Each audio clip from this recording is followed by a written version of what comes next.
What if I told you that this key held the secret to your independence, freedom, and success? How much would it be worth to you? What would you be willing to do for it? Now, before you all come up, rush up here and try to grab it out of my hand, I should probably let you know, this is an ordinary house key. In fact, I'm guessing that most of you have a key that looks exactly like this in your purse or your pocket right now. And you probably carry it with you most of the time during the day. But chances are that you don't think about it very often. Maybe only once or twice a day when you pull it out of your pocket or your purse to open the door, to go in at work at night. And other than that, it probably just stays tucked away, and you don't really think about it too much. But 16 years ago, I was handed a key that held the power to independence, success, and freedom. And when you have a key that's that powerful, I can tell you that you think about it all the time. And you don't carry it around with you, because a key that has that much power has to be protected. And the key that I was given 16 years ago, we kept locked in a box. It looked a lot like this. And every day, this box was guarded by two people who were willing to put their lives on the line to keep this key safe. And that box was buried 60 feet underground in a bunker that was hardened to withstand a nuclear blast. And if that wasn't enough, there were men and women upstairs with guns ready to give their lives to protect that key. And I know some of you are thinking right now, those keys don't exist. There's nothing like that out there. I can assure you there is. You see, 16 years ago, I started my Air Force career as a nuclear missileer. And for those of you who don't know what that is, those are the men and women who are trained to guard that key, the key that could turn and launch nuclear weapons in our nation's defense. And I can tell you that is a lot of responsibility. And at 23 years old, I was thrown into that world where every move I made was measured, where every decision I made had consequences. So just for fun, I want you to stop for a minute and think back. Where were you when you were 23 years old? What job did you have? Who were your coworkers? What happened if you made a mistake at work? I'm guessing that for most of you, if you made a mistake, it probably wasn't fun, your boss probably wasn't really happy with you, but the consequences probably weren't that extreme. Maybe someone's order got mixed up or someone got paid a little bit late. In my job, if I made a mistake, our national defense was on the line. For us, mistakes were not tolerated.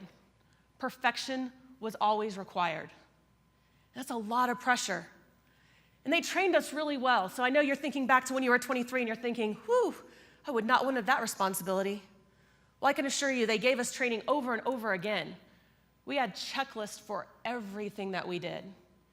And those checklists were called demand response. And it meant that you did those checklists step by step every single time without fail. Because if you didn't, someone's life could be on the line.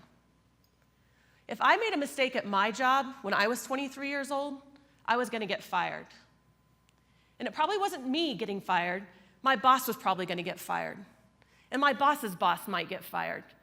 You see, when a nuclear missileer makes a mistake, the president gets notified. That's how serious we take our jobs.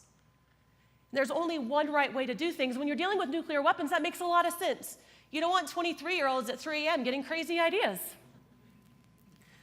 So again, checklists for everything. And every time we were put in front of a trainer and we were put in front of evaluations, they gave us this saying, and it went like this: don't do anything dumb or dangerous or different. Because you see, the mindset was if you were doing something dumb or dangerous or different, you were doing it wrong. Because all those months and years of training led up to one right way of doing things. And I took that mindset, and I loved that mindset. I loved having a checklist to tell me exactly what I needed to do with life. Because every day was exactly the same. You woke up, and you followed every single checklist, and you knew exactly what was supposed to happen. The problem is we've taken that mindset of not doing anything dumb, dangerous, or different, and we've applied it to the rest of our lives. I know I did. You see, we start out our lives and we believe there's this kind of one right path of how we're going to be successful. There's one path to independence and freedom, and it's the American dream. And we all love the American dream. I know I was a big fan of it. It goes something like this. See if this sounds familiar. You go to high school and you get good grades. You get good grades so you can get into a good college. You go to a good college so you can get a good job. You get a good job so you can get a nice paycheck. You get a nice paycheck and you get a nice house, you find a nice spouse, and if you're really lucky, you get a dog. And your American dream is complete. And you see, that's the path that I was on. I went to high school and I got good grades, graduated towards the top of my class. I went to college and got good grades. I found a great career that I loved in the Air Force. And I trained and I did my job exactly the way I was supposed to do. And I was very successful as a missileer because I didn't do anything that was dumb, dangerous, or different. I towed the line and I went exactly the way I was supposed to. I got a good paycheck. I found a great husband. We got married. We had our nice house. We even got the dog. The problem is we can't always see what's just around the corner.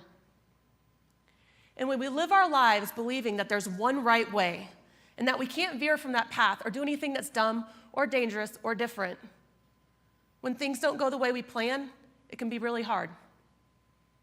It can take us down some really dark paths, and that's exactly what happened to me.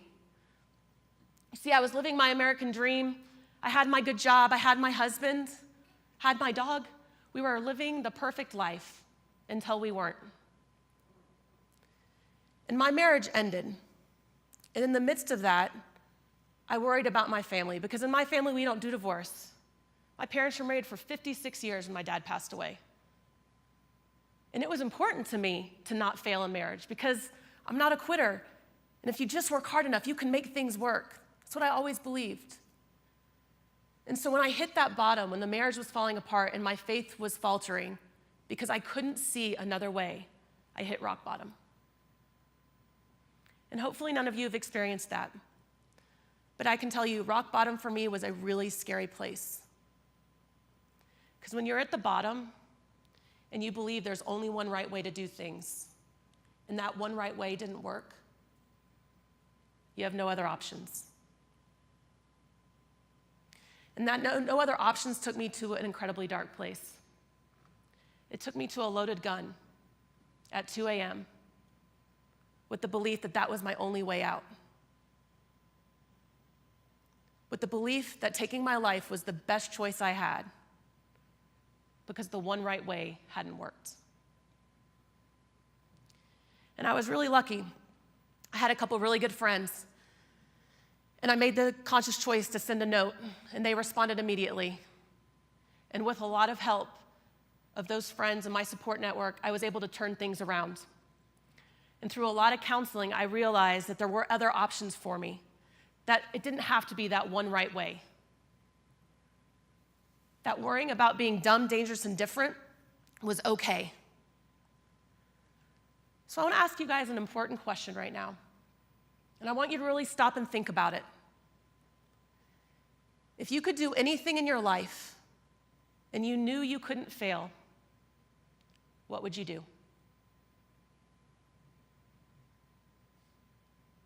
And ask that one more time. If you could do anything in your life and you knew you couldn't fail, what would you do? See, I'm guessing for most of you, something popped into your brain when I asked that question. We all have dreams, we all have hopes, we all have things that make us excited. And when I asked you that question, it opened up the possibility that there might be something else out there. And I don't know what that is for you. I don't know what that dream looks like. I don't know what that passion is.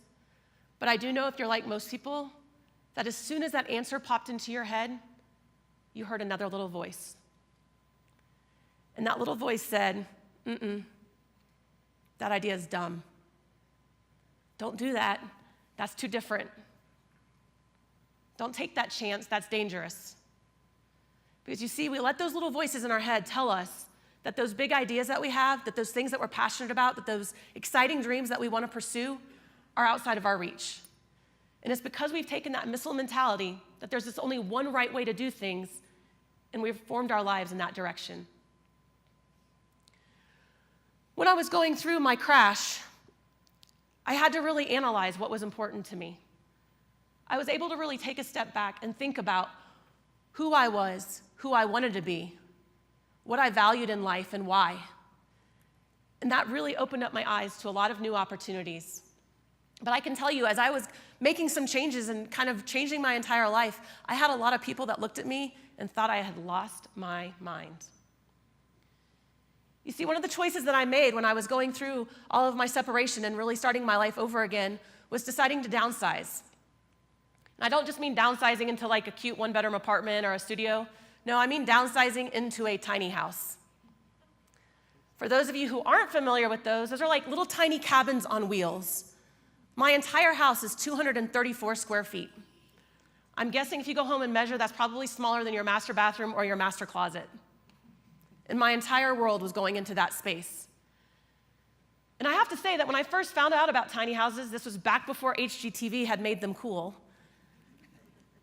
I read about them and I thought to myself, that's crazy. Who would live like that? Me, it turns out.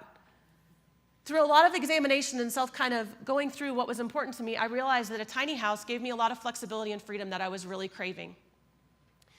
And I started kind of planning and thinking about what would that look like and could I really do it? I started living in smaller and smaller portion of my 1,800 square foot townhouse. And I realized I absolutely could downsize, that everything that I valued would totally fit in that space and that it would really add value to my life. And I started getting a little bit brave and talking about it at work. And again, this is before it was cool. So I would talk about it at work and my friends would look at me and go, really? You're thinking about moving into a tiny house? I'd be like, yeah, it's really exciting. And I got a little bit brave about kind of talking about it, but there were still these moments where that doubt would creep in and I'd say to myself, this is the dumbest idea I've ever had. What am I thinking? And I comforted myself with the thought that even if I gave everything away, Target would sell me everything again. So there was still hope. So over the course of about 3 months, I downsized from 1,800 square feet to 234, sold over 80% of everything I owned. It was a huge life change. This was less than 6 months after my divorce was finalized. I was still a little nervous. I was still a little raw. I still wasn't quite sure where my life was going, and I still had a lot of fear and a lot of doubt. And in that moment, I had kind of a moment of clarity for me. You see, I had a boss that I worked for that, let's just say we didn't always see eye to eye. He walked up to me one day, and I'm just sitting there working, and he walks up and he goes, hey, I heard you're thinking about moving into one of those tiny houses. What's that all about? I looked at him, I said, well, sir, I think this is a great opportunity for me. I've gone through a lot of life changes. This really gives me some financial freedom and flexibility. I'll be able to move. And he just kind of looks at me. He says, He said, aren't you worried you're going to end up an old, single cat lady? And in that moment, he hit every fear that I had. Every fear that this idea was too dangerous. Every fear that if I'd moved into this tiny house, that I would be so different that no one would ever want to date me again. Every fear that I was going to end up an old, single cat lady. And I knew I had a choice. In that moment, I could let that fear and that doubt stop me, or I could be true to who I was and what I believed and where I wanted to go. And so I looked at him and I said, nope, I like dogs.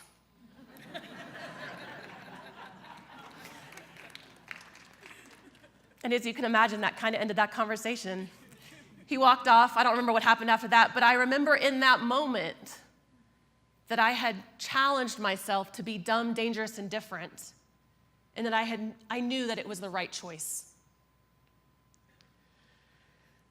When I tell people to be dumb, dangerous, and different, I get a little bit of resistance, right? No one wants to be dumb. No one wants to do things that are different. No one wants to be dangerous. We have negative connotations with those words in a lot of places. And what I'll say is my message here today is not to go out and be crazy and reckless. It's not to go out and throw your life away and make crazy financial choices and do things that are truly dangerous and different. But it is to recognize when you hear that little voice that says, you can't do this.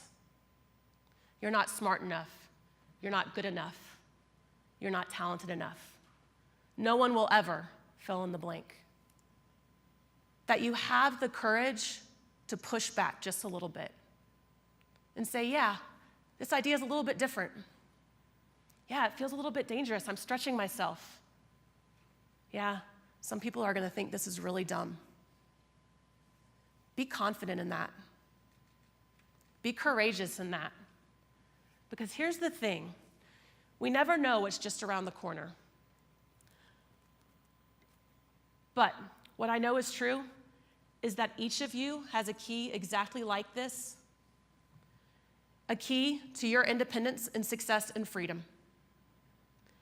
And that is your unique story, your talents, your gifts, and everything that makes you who you are. And if you're not brave enough to share that story, you're wasting it. So as you leave here today, I want you to go out there and be a little bit dumb, dangerous, and different. Thank you.